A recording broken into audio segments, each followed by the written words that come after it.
kabutsa, beef leg deboning tayo, panoorin nito. Bali buo pa rin siya. Tatanggalin ko na yung buto niya sa gitna. Bali beef leg ito na, baka. Yan. Kasi hindi namin yung binabypass. Totally bonin lang siya mga kabutsa. Yan. Kita niyo yung buto.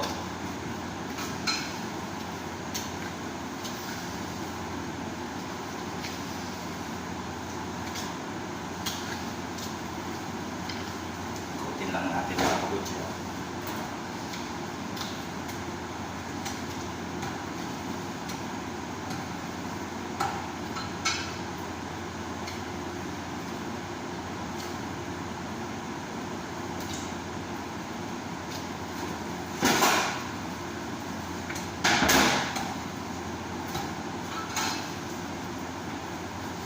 Yan ang buto ng baka. Masarap ang bulalo, bone marrow. Yan, bali ito. Pinakalas na buto.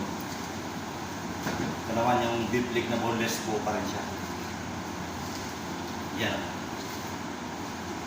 Kaya sana may matutunan kayo. God bless.